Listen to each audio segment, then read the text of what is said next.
designed to go at the pace of this world. We're not designed for it.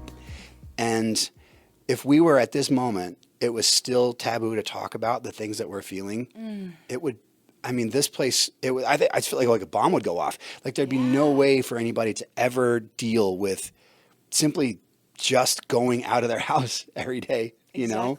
I mean, it's because the world comes at us so fast that so much. we didn't have, if, you know, when we were kids, it was the 80s. You could go as fast as your bike could go. Exactly. You know, like that was it. There wasn't, you weren't having 24-hour news. You didn't have the internet, nothing. I could go, if I was going down, you know, a hill on my dirt bike, you know, that was as fast as I was ever going to go. Right. As fast as the world was ever going to come at me, you know? And so I think like back then, even though there were mental health issues, it wasn't as prevalent as it is today because we're just not designed to deal with how this world comes at us. You know what I mean? Agree. And so if we couldn't talk about it today, it would just be mass shootings every minute. I agree. People would just go crazy if they couldn't talk about how they're feeling in this world. I agree. You know? That's what's so cool about what you're doing here is you're providing a safe space for people to come and talk about it so other people go, oh my gosh, like I have permission now.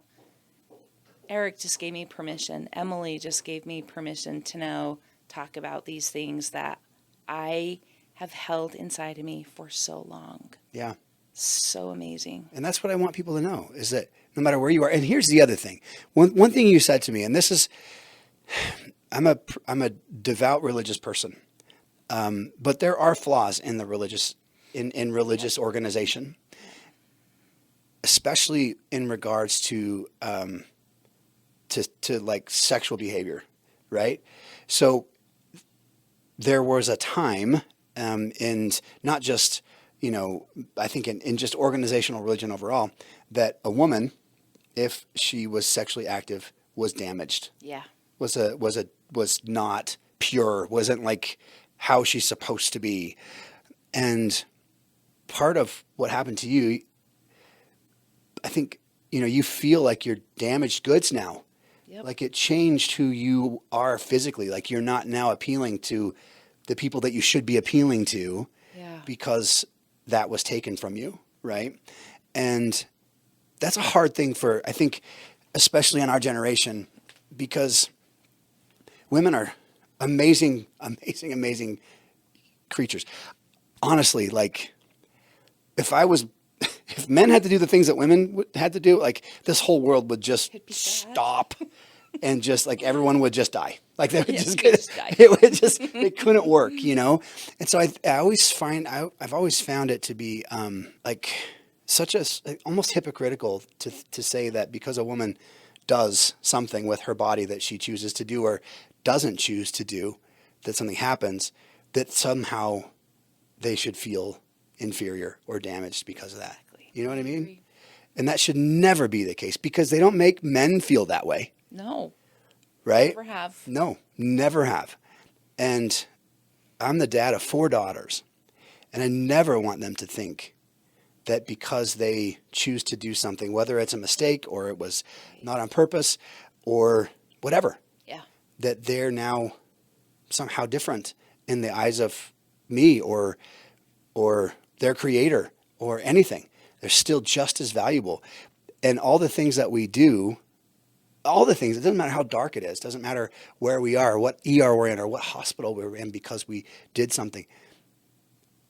Our soul is valuable. We are valuable, you know? And so that always kind of bugged me that, you know, I think, especially if you're a religious person, you believe that, you know, that you can atone and you can do the things. But that one part always felt like you could atone, but you still kind of have this, you know, you're still scarred for life. You're tarnished now, you know?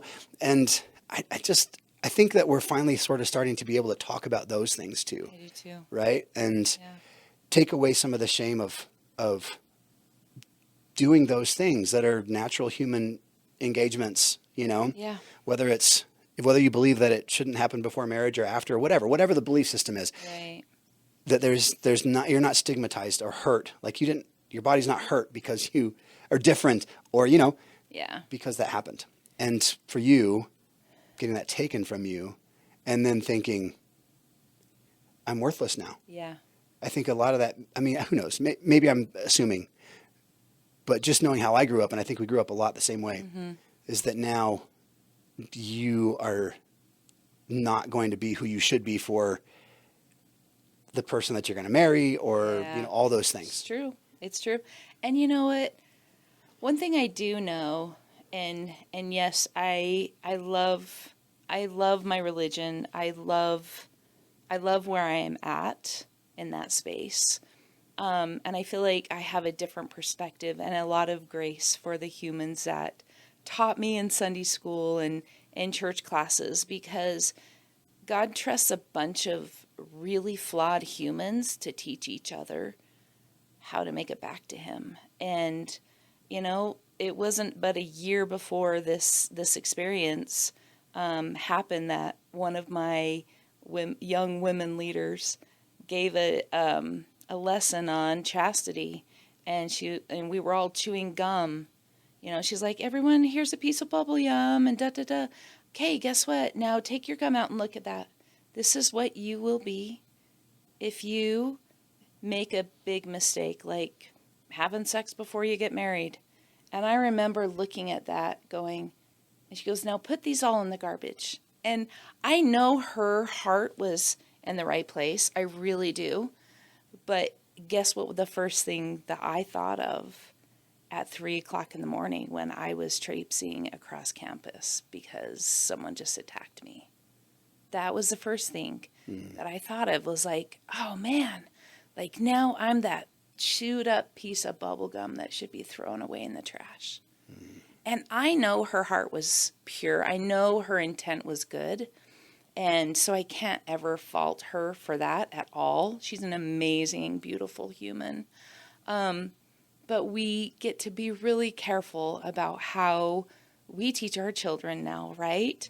That we all have experiences, we all make mistakes, we all have situations that change us in one way or another.